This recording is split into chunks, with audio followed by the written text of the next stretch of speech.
The late afternoon sun hung low over Barstow, California, casting long shadows across the cracked asphalt of Route 66. The desert heat shimmered off the pavement as a lone motorcycle rumbled into town, a newer model Harley-Davidson Street Glide, its chrome gleaming almost too perfectly in the dying light. The rider pulled into the gravel parking lot of the Iron Horse Tavern, a weathered roadhouse that had served the motorcycle community for over 40 years. Its wooden exterior bore the scars of decades, faded paint, sun-bleached signs, and the unmistakable patina of authenticity that no amount of money could replicate. The man who dismounted was in his early 30s, average build, wearing brand-new leather gear that still had the store creases. His helmet came off to reveal neatly trimmed hair and a face that spoke of office jobs and weekend hobbies rather than the road. But it was what covered his back that made the world stop. The Death's Head skull, the winged insignia, the rocker that read California across the bottom, Hell's Angels colors. Inside the bar, the atmosphere was exactly what you'd expect on a Thursday evening. Classic rock playing from the jukebox, the smell of beer and grilled burgers, conversations about motorcycles, weather, and the road.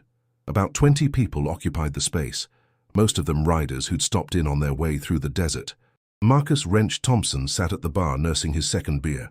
At 53, Wrench had been riding for 35 years, the last 12 with the Desert Riders MC, a local club that had earned respect through years of charity runs, community service, and simply being solid members of the riding community.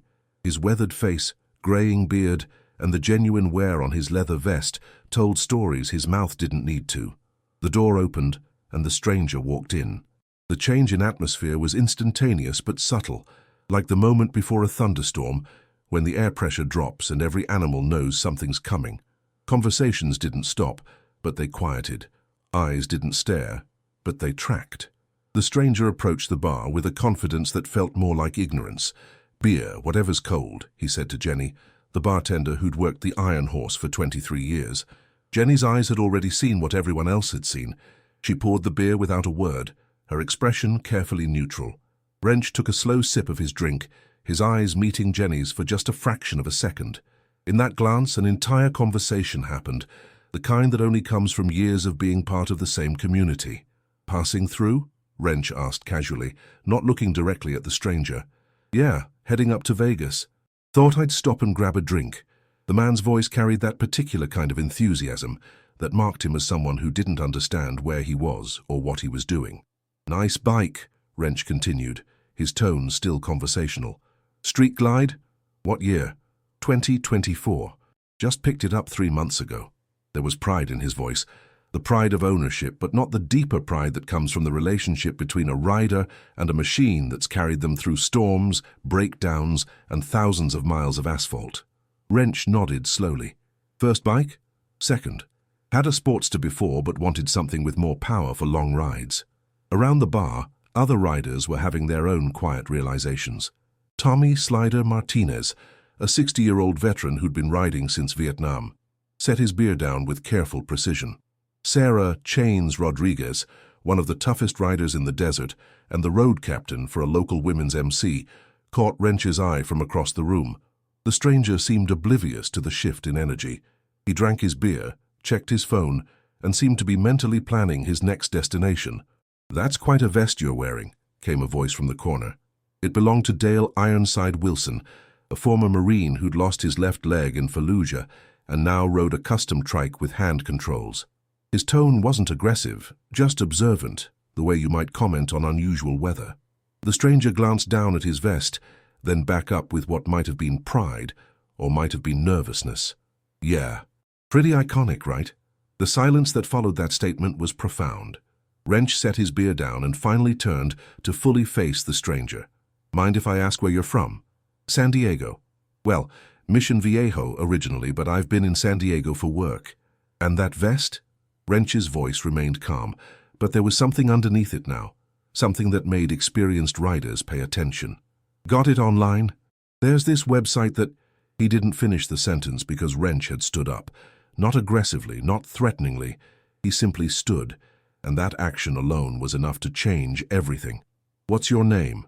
Wrench asked. "Derek. Derek Morrison." "Derek, I'm going to ask you a very important question. and I need you to think carefully before you answer." Wrench's voice was steady, almost gentle. "Do you know what those patches mean?" "Really, no." For the first time, Derek seemed to sense that something was wrong. His eyes darted around the bar, finally noticing that every single person was now watching him with expressions that ranged from disbelief to something approaching pity. It's the Hells Angels logo. I mean, I know it's a motorcycle club. I just thought it looked cool, and I've always been interested in—" "Stop." Wrench held up a hand. "Just stop talking for a minute."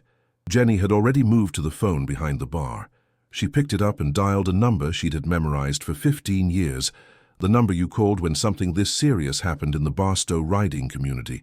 "This is Jenny at the Iron Horse," she said quietly into the phone. "We've got a situation. Fake patch. Hells Angels colors." "Yeah." He walked right in wearing them. "Okay. We'll wait." She hung up and looked at Wrench, giving him a small nod. Derek's face had gone pale. "Wait, what's happening? Is there a problem?" Slider stood up from his table, his movements slow and deliberate. "Son, do you know what the Death's Head means? That skull you're wearing on your back? It's just a symbol." "It's not just a symbol." Sarah had moved closer now, her voice carrying the weight of someone who'd spent decades in motorcycle culture. "Those colors are earned. They're earned through years of loyalty, brotherhood, sacrifice. Men have bled for those patches. Men have died for them. They're not a fashion statement you buy on eBay." The reality was starting to crash down on Derek. His hand instinctively went to his chest as if trying to shield himself. "I didn't know. I thought it's just a vest. I didn't think—" "That's exactly the problem," Wrench said, his voice still measured but carrying an edge now. "You didn't think. Those aren't your colors to wear, Derek. They belong to a brotherhood that you haven't earned the right to represent, and they're going to want to talk to you about that." "They?" Derek's voice cracked slightly. "Who's they?" Ironside's response was simple and terrifying in its directness. "The real ones." Outside, the sound of multiple motorcycles could already be heard in the distance, a distinctive rumble that every rider knows. Not the high-pitched whine of sport bikes or the mellow purr of cruisers, but the deep, authoritative thunder of Harleys, ridden by people who'd been riding them for decades. The sound grew closer. Derek stood frozen, his beer forgotten, his face now pale with the dawning realization of what he'd done. "I can leave. I can just take it off and leave right now." Wrench shook his head slowly. "Too late for that. They're already here. And they're not going to hurt you. That's not what this is about. But they are going to teach you a lesson about respect, about what these colors mean, about the line you crossed." The motorcycles pulled into the parking lot. Through the window, Derek could see them. 5 bikes, each one bearing a rider whose vest was worn with the kind of authenticity that couldn't be faked. Real patches, real colors, real Hells Angels. Jenny wiped down the bar with deliberate calm, her movements practiced from decades of experience. She'd seen confrontations before, but nothing quite like this. The collision between ignorance and sacred tradition, between a weekend warrior and men who lived by a code most people would never understand. The engines cut off in sequence. Boots hit gravel. The door to the Iron Horse opened. And Derek Morrison, who'd bought his colors on the internet for $89.99 plus shipping, was about to learn what they actually cost. The first man through the door stood about 6'2", with a build that suggested decades of physical work rather than gym memberships. His grey beard was braided, his arms covered in tattoos that spoke of years, not sessions. His colors were faded in places, worn smooth in others, the kind of wear that comes from thousands of miles in every kind of weather. The Death's Head on his back was identical to Derek's, but the difference between them was like comparing a photograph to the real thing. His eyes swept the room with practiced efficiency, taking in every person, every exit, every detail. They landed on Derek and stopped. 4 more men entered behind him, ranging in age from their 40s to their 60s. Each carried themselves with that particular alertness that comes from years of watching your back and your brother's backs. These weren't weekend hobbyists. These were men who'd built their lives around the club, whose identities were inseparable from the patches they wore. The leader, his vest identified him as Stone, with a president patch beneath the Death's Head, didn't say anything at first. He simply walked to the center of the room, his brothers fanning out on either side. Their movements were coordinated without being rehearsed, the natural flow of men who'd ridden together through situations most people would never face. Wrench gave Stone a respectful nod. The two men had crossed paths many times over the years, at charity rides, roadhouse stops, and the countless informal gatherings that make up the fabric of motorcycle culture. There was mutual respect between them, built on years of both clubs conducting themselves with honor. "Wrench," Stone acknowledged with a slight dip of his head. "Stone, thanks for coming. Wouldn't miss it." Stone's voice was deep, measured, the voice of someone who didn't need to shout to be heard. He turned his attention to Derek, who stood frozen near the bar like a rabbit caught in headlights. "Are you the one wearing my club's colors?" Derek's mouth opened, but no sound came out initially. He swallowed hard.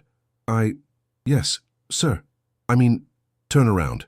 It wasn't a request. Derek turned, showing his back. Stone walked closer, stopping about 3 feet away. He studied the vest in silence, the pristine leather, the two perfect patches, the complete absence of wear that marked them as new, purchased, fake. "Turn back around." Derek obeyed, his face flushed with fear and embarrassment. Stone's expression hadn't changed. Not angry, not amused, just intent. "What's your name?" "Derek Morrison." "Where'd you get the vest, Derek Morrison?" "Online.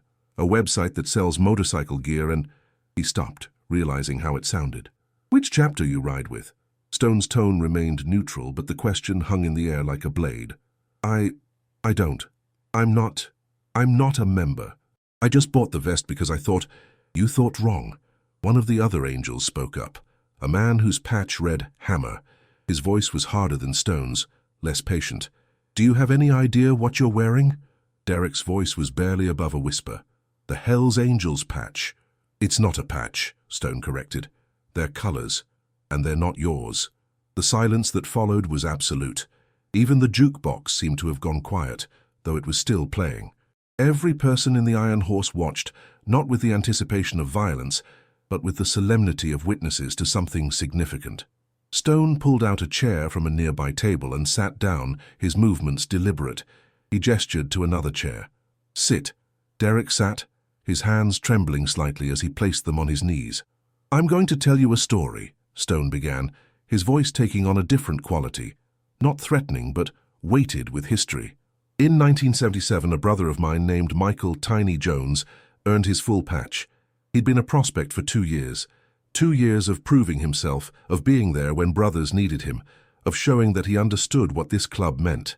The night he got his full colors, he cried. Grown man, 6'4", 300 pounds, cried like a baby. You know why?" Derek shook his head. "Because it meant something. It meant he'd been accepted into a brotherhood that would have his back for life, that would ride through hell itself if he needed them. Those colors represented a bond that most people will never understand." Stone leaned forward slightly. 3 months later, Tiny was killed in a car accident. Drunk driver crossed the center line. He was 24 years old. At his funeral, we buried him wearing his colors. His mother, devastated, destroyed by grief, she thanked us for giving her son something that made him feel like he belonged. Those colors meant that much to him. They were worth dying in. The weight of the story settled over the room. Derek's eyes had begun to water. Another angel, older, his face weathered like ancient stone, spoke up. His patch identified him as Prophet. "I've worn these colors for 33 years. In that time, I've seen brothers lose jobs because of prejudice against the club. I've seen marriages end. I've seen men serve time. But I've also seen brotherhood like you'll never find anywhere else. When my house burned down in '09, my brothers showed up the next morning with trucks, tools, and money. No questions asked. That's what these colors represent." "Every patch tells a story," Hammer added. "This skull? It's not decoration.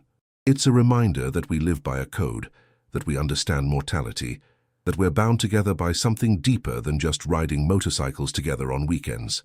Stone stood up, and Derek instinctively flinched, but Stone simply walked to the bar. "Jenny, can I get a water?" "Of course, Stone." Jenny poured a glass and handed it to him, her expression sympathetic, not to Derek, but to the situation itself. Stone took a drink, then turned back to Derek. "Here's what you need to understand. This isn't about us being tough guys or gang members or whatever else people say about us. This is about respect. This is about understanding that some things in life actually matter. Those colors matter. They're not fashion. They're not a costume. They're a symbol of loyalty, brotherhood, and sacrifice that extends back decades. When you wear a fake patch," Prophet continued, "you're not just making a fashion mistake. You're disrespecting every brother who earned their colors the right way. You're disrespecting the brothers who've died wearing them. You're making a mockery of something sacred." Derek found his voice, though it shook. "I didn't know. I swear to God, I didn't understand what it meant. I just thought it looked cool, and I've always been interested in motorcycle culture, and I didn't think—" "That's the problem right there," Stone interrupted. "You didn't think. You didn't do your research, you didn't ask questions. You just bought something that looked cool to you without understanding the weight behind it." Wrench, who'd been standing quietly to the side, spoke up. "Stone, I think the kid genuinely didn't know. He's not one of the usual fakes, not trying to intimidate anyone or pretend he's something he's not. He's just ignorant." Stone nodded slowly. "I believe that. But ignorance doesn't excuse it. It just explains it." He walked back to where Derek sat and stood directly in front of him. "Stand up." Derek stood, his legs visibly shaking. "Take off the vest." Derek's hands went to the zipper, fumbling with it before finally getting it open. He slid the vest off his shoulders, holding it in his hands like something that had suddenly become radioactive. Stone took it from him, examining it closely. $500 vest, quality leather. "But the patches," he pointed to the death's head. "These are printed, screen-printed probably. A real patch is embroidered. You can feel the difference. You can see it in the light. This," he held it up, "this is garbage. This is an insult." He handed the vest to Hammer, who had pulled out a lighter.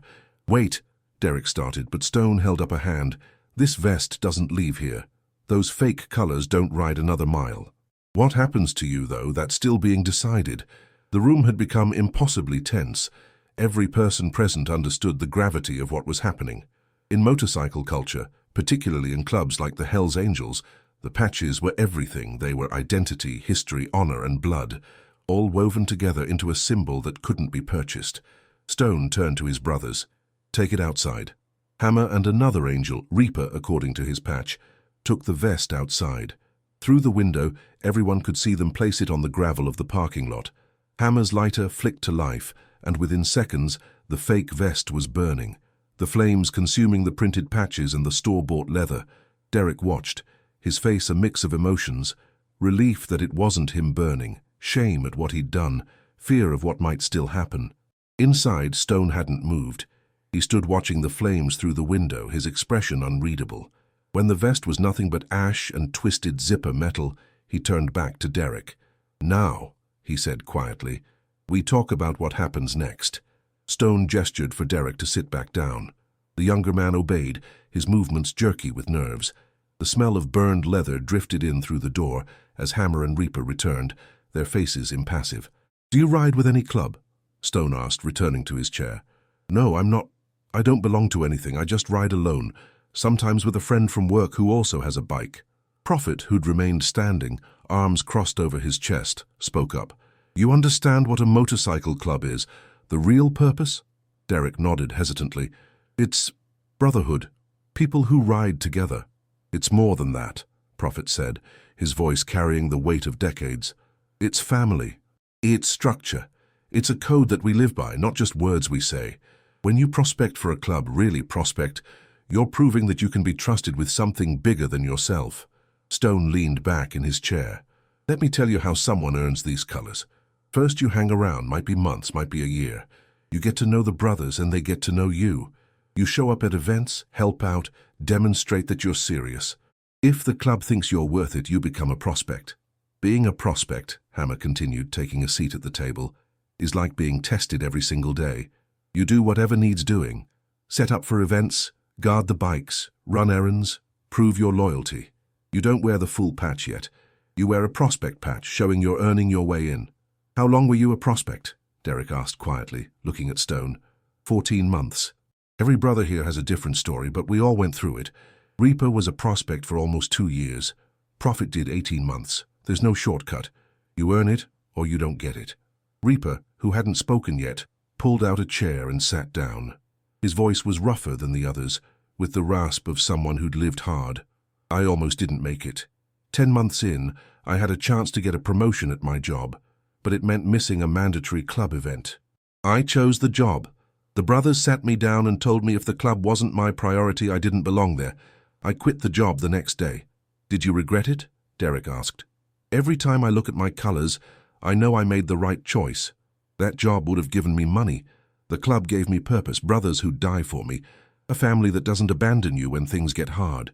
Stone stood and walked to the bar, leaning against it. The point is, Derek, these colors represent sacrifice. They represent putting something bigger than yourself first. When you put on that fake vest, you were pretending to be part of something you haven't sacrificed for. You were wearing the symbol of our brotherhood like it was a costume. I understand that now, Derek said, his voice small. I'm sorry. I'm really, really sorry.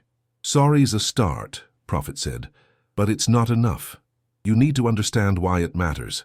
You need to walk away from this knowing that some things in life are earned, not bought. Jenny brought over a pot of coffee and several cups, setting them on the table without a word. Stone nodded his thanks and poured himself a cup. The gesture humanized the moment. These weren't monsters or thugs, just men who took their brotherhood seriously. What do you do for a living? Stone asked Derek. I'm a software engineer. I work for a tech company in San Diego. Good job. Probably pays well. It does. You have family? My parents are in Arizona. I have a younger sister. Stone sipped his coffee. You close with your sister?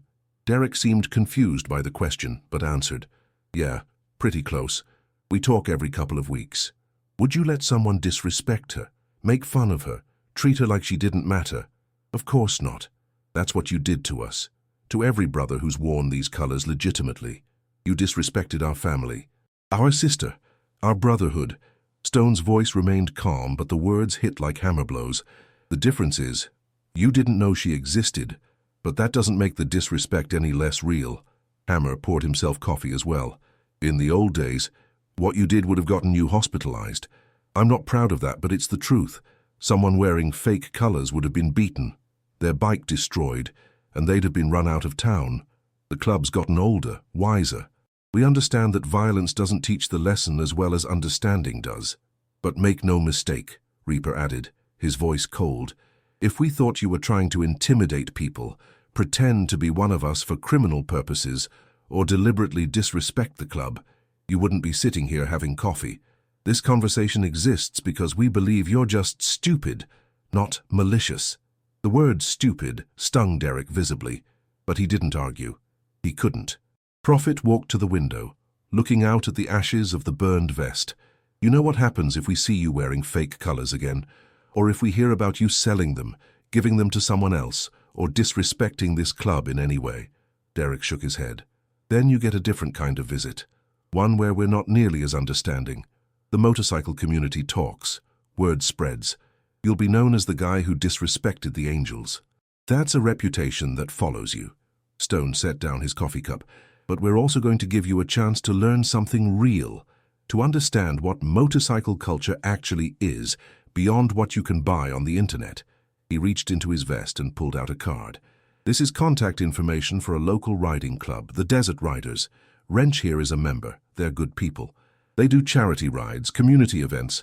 They understand what it means to be part of the riding community the right way. He handed the card to Derek. If you're serious about understanding motorcycle culture, you start there. You hang around. You learn. You prove you're not just some weekend warrior looking for an image. Maybe you join them, maybe you don't, but you'll at least understand what brotherhood actually means. Wrench stepped forward. We're not Hell's Angels. We're a smaller club local to this area, but we live by similar principles: loyalty, respect, family. If you show up genuine, willing to learn and put in the work, we'll teach you. If you show up thinking you're owed something because you have a nice bike, we'll send you on your way. Derek took the card with trembling hands. I will. I promise I'll come. I'll learn. One more thing, Stone said, his voice dropping into a register that made everyone pay attention. You're going to tell this story. Not online, not on social media, but when someone asks why you don't wear patches, why you're careful about motorcycle club culture, you tell them what happened here tonight. You tell them what those colors really mean. You become the guy who educates other ignorant riders before they make the same mistake you did. I will. I swear. Stone studied him for a long moment, his weathered face impossible to read. Then he nodded. Are your bikes still in the parking lot? Yes. You're going to get on it and you're going to ride out of town. We're going to watch you leave. Tomorrow you can ride anywhere you want, but tonight you leave Barstow and you think about what you learned here. Derek stood, his legs steadier now, but his face still pale. "Can I ask one question?" Stone tilted his head slightly. "Go ahead. If I do everything right, if I learn from this, if I join a club like the Desert Riders and put in the work and earn my place, would I ever be able to earn Hell's Angels' colors?" The question hung in the air. Several of the angels exchanged glances. Prophet was the one who answered. "That's not a question you ask. If you're meant to be one of us, the opportunity will present itself. But it might never happen. And if you're joining the Desert Riders, hoping it's a stepping stone to something else, you're already doing it wrong. You join a club because that's where you belong, not because it's a path to somewhere else." "Understood." Stone walked to the door and opened it, the night air rushing in. "Derek Morrison, you came to Barstow wearing colors you didn't earn. You're leaving educated. Don't waste it." Derek walked to the door, pausing in the threshold. He turned back to the room, to Stone, Hammer, Prophet, Reaper, to Wrench and the other riders who'd witnessed everything. "Thank you. For teaching me instead of—" He couldn't finish the sentence. "Go," Stone said, not unkindly, "and remember everything you learned tonight." Derek walked out into the parking lot, everyone watching through the windows as he mounted his bike. His hands fumbled with the ignition, nerves making him clumsy. The engine roared to life, and after a moment's hesitation he pulled out of the parking lot and headed toward the highway, his tail light disappearing into the desert darkness. Inside the Iron Horse, the tension that had filled the room for the past hour slowly began to dissipate. Stone turned to Wrench and extended his hand. "Appreciate you calling us." Wrench shook it firmly. "Couldn't let that slide. Not right. If he shows up at your clubhouse, give us a call. Let us know if he's serious or just scared." "Will do." Stone looked at Jenny. "What do I owe you for the water and coffee?" "On the house. Always is for you guys when you're handling club business." Stone nodded and pulled out his wallet anyway, leaving a $50 bill on the bar. "For your trouble." The angels prepared to leave, but Prophet stopped at the door and turned back to the room. "Everyone here tonight witnessed something important. You saw how we handle disrespect. You saw that we're not animals, we're not criminals. We're men who take our brotherhood seriously. Remember that next time someone talks shit about us." With that, the 5 Hell's Angels walked out into the night. Their motorcycles thundered to life in sequence, and they rode off into the darkness, the sound of their engines fading into the desert air. In the bar, conversation slowly resumed. But everyone present knew they'd witnessed something significant, a confrontation that could have ended in violence, but instead ended in education. A lesson about respect, honor, and the invisible lines that separate the real from the fake. 3 weeks later, on a Sunday morning, Derek Morrison sat in his car outside a small garage in El Cajon, California. The sign above the door read, "Desert Riders MC Inland Chapter." His hands gripped the steering wheel as he watched motorcycles arrive one by one, older bikes mostly, well-maintained but clearly ridden hard and often. He'd spent the last 3 weeks doing research, real research this time.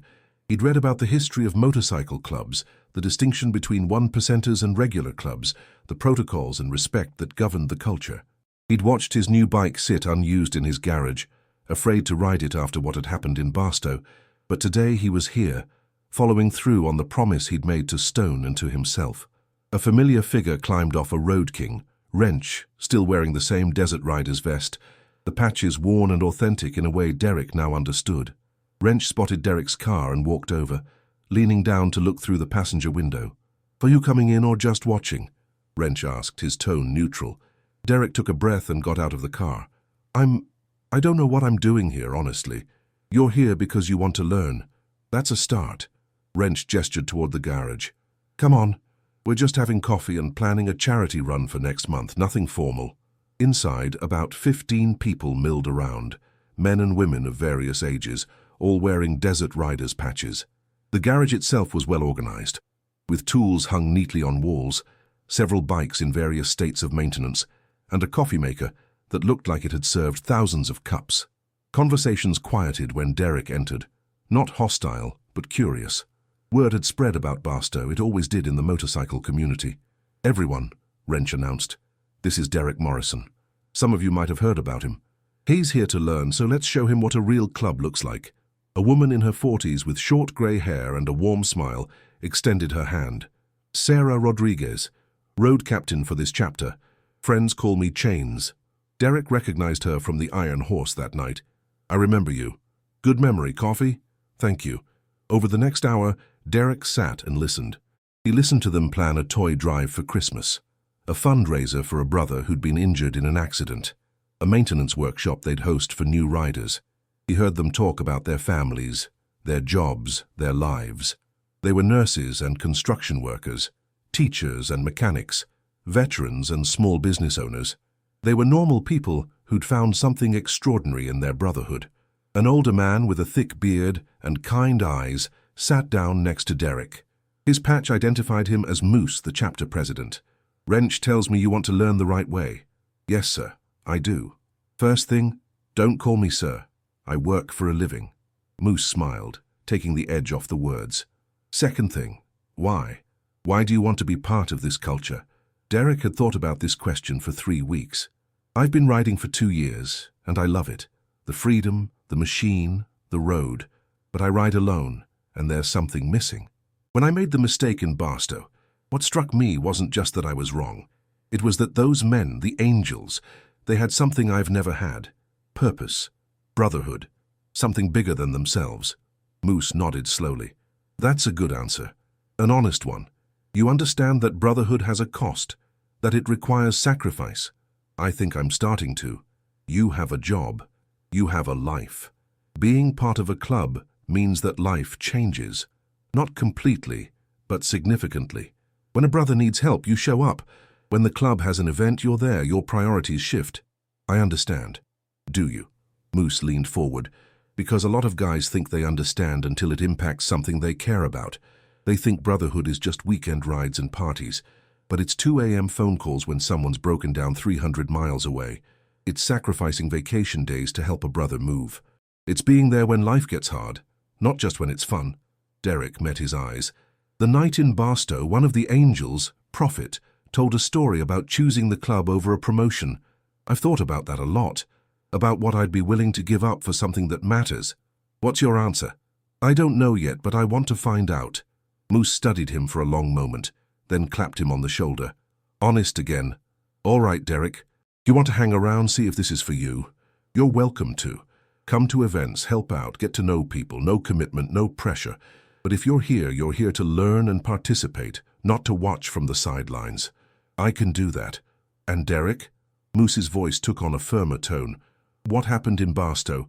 That's your story to tell, but it's also your cross to bear. There'll be people who judge you for it, who won't trust you because of that mistake. You don't get to complain about it or ask for special treatment. You prove yourself through actions, not words." "Understood." Over the following months, Derek became a fixture at the Desert Riders garage. He showed up early to help set up for events. He stayed late to clean up. He volunteered for the boring jobs, paperwork for the charity rides, maintenance work on the club's trailer, organizing supplies for their workshops. He also listened. He listened to the stories the brothers and sisters shared about their lives, their struggles, their victories. He learned about Tommy Slider Martinez, who'd come back from Vietnam broken and found healing in the Brotherhood of Riders. He learned about Sarah Chains Rodriguez, who'd lost her husband to cancer and found family in the club. He learned about Moose, who'd been a desert rider for 23 years and had seen the club through good times and bad. One evening, 6 months after his first visit, Derek was helping Wrench work on a carburetor when Moose approached with a well-worn vest in his hands. Not a full patch, a prospect patch, with the Desert Riders logo and the word Prospect across the back. "The brothers took a vote," Moose said simply. "You've proven you're serious. You show up, you work, you respect the culture. If you want it, you can prospect for us. Could be a year, could be more. You prove you belong, you earn your full patch." Derek stared at the vest, his hands covered in grease from the carburetor. This wasn't the death's head of the Hells Angels. This was something smaller, more local, but it was real. It was earned. "What if I'm not ready?" Derek asked quietly. "Then you say no," Wrench replied. "Nobody's forcing you. But being not ready and being willing to learn, those are 2 different things." Derek wiped his hands on a rag, then took the prospect vest carefully, reverently. "I want to earn this, the right way." "Then welcome to the beginning of your journey," Moose said, extending his hand. As Derek put on the prospect vest for the first time, he felt the weight of it, not just the physical weight of the leather, but the weight of expectation, of responsibility, of the work ahead. It felt nothing like the fake vest he'd worn that night in Barstow. That one had been empty, meaningless. This one meant everything. 18 months later, the Iron Horse Tavern was packed for the annual Desert Riders charity event, a toy drive that raised donations for children's hospitals across California. Riders from multiple clubs had come to show support, filling the parking lot with dozens of motorcycles. Derek stood at the bar, wearing his full Desert Riders patch. He'd earned it 9 months earlier after a year of prospecting, of proving himself, of learning what brotherhood actually meant. The patch on his back wasn't fancy or famous, but every stitch of it was earned. Jenny poured him a beer with a smile. "On the house. You've come a long way, kid. Thank you for everything, including that night. That night probably saved your life, or at least saved you from a much harder lesson down the road." The door opened, and 5 familiar figures walked in. Stone, Hammer, Prophet, Reaper, and another angel Derek didn't recognize. The angels were passing through, stopping in as they often did when traveling through Barstow. Stone's eyes found Derek across the room. He walked over, his expression unreadable. Derek stood, showing respect. "Stone." "Derek." Stone's eyes dropped to the Desert Riders patch, examining it with the same intensity he'd examined the fake vest 18 months earlier. "You earned that?" "Yes, sir. 15 months prospecting. Voted in unanimously last October." Stone nodded slowly. "Wrench vouched for you, said you did the work, never complained, never asked for shortcuts. I learned from the best teacher I could have. The mistake I made." Prophet had joined them, along with Hammer. The 3 angels looked at Derek's patch, then at each other. "You tell the story?" Prophet asked. "About Barstow?" "Every time someone asks why I respect the patches, every time I meet a new rider who doesn't understand, I tell them what I did wrong, what you taught me, and why the colors matter." Stone extended his hand and Derek shook it, the handshake of equals, of mutual respect. "You did good, kid. You could have run away, pretended it never happened. Instead, you faced it and learned from it. That takes character. I had good teachers." Hammer clapped him on the shoulder. "Your club's doing good work. The toy drive, the veterans ride you did last spring. We hear about this stuff. You're representing the culture the right way. That's all I want to do." Stone ordered beers for himself and his brothers, then raised his glass. "To Derek Morrison, who learned the hard way and didn't waste the lesson. And to the Desert Riders for teaching him right."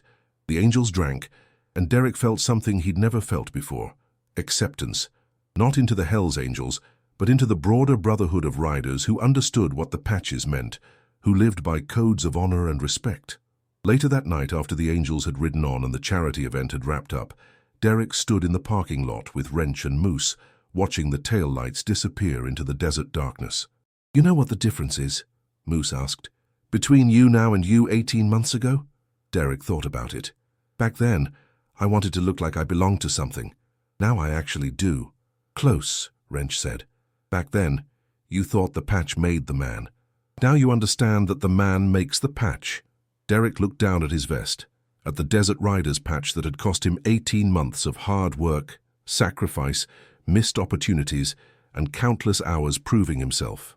It wasn't the most famous patch in the motorcycle world. It wasn't the most feared or the most prestigious, but it was his, truly, authentically his, and that made all the difference.